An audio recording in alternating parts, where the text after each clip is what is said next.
చెప్పింది మళ్ళీ మళ్ళీ చెప్పడం కాదు, కానీ రేవంత్ రెడ్డి హటావో తెలంగాణ బచావో చెప్పాలా మీరు అందరు. ఇప్పుడు డిజిటల్ మీడియాను అవమానించిన రేవంత్ రెడ్డి హటావో, రేవంత్ రెడ్డి హటావో, తెలంగాణ బచావో. తొలగించాలి రేవంత్ రెడ్డిని సీఎం పదవి నుంచి వెంటనే తొలగించాలి, తొలగించాలి. ఇట్లాంటి నినాదంతో ఒక్క జర్నలిస్టుని చంపితే 100 డిజిటల్ మీడియా జర్నలిస్టులు పుడతారు. రేవంత్ రెడ్డి, నువ్వు తెలంగాణ పులిబిడ్డని రాపించుకున్నావు.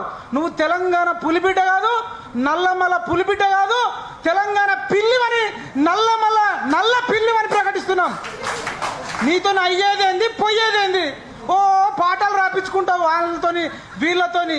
సింగమోలే కదిలినవు, ఏడ కదిలినావు సింగమోలో? డిజిటల్ మీడియా జర్నలిస్టులంతా సింగమోలో కదిలితే, నిరుద్యోగులంతా తల్లిదండ్రుల కాళ్ళు మొక్కితే, కేసీఆర్ మీద కోపంతో నీ కోటేశ్వరు గాని నీ మోకాన్ని చూస్తే కామారెడ్డిలో ఇచ్చి వద్దు ఓడగొడతామని చెప్పి కామారెడ్డిలో చిత్తుగా ఓడిపోయినోడు ఇవాళ ముఖ్యమంత్రి అయి కూర్చున్నాడు. నువ్వు ఎమ్మెల్యేగా ఓడిపోయినోడివి, అసలు ముఖ్యమంత్రికి నీకు అర్హత ఉందా? జర్నలిస్ట్ చదవనోడు జర్నలిజం కాకపోతే పొలిటికల్ సైన్స్ చదవనాడు పొలిటికల్ లీడర్ ఎట్లా అవుతాడు?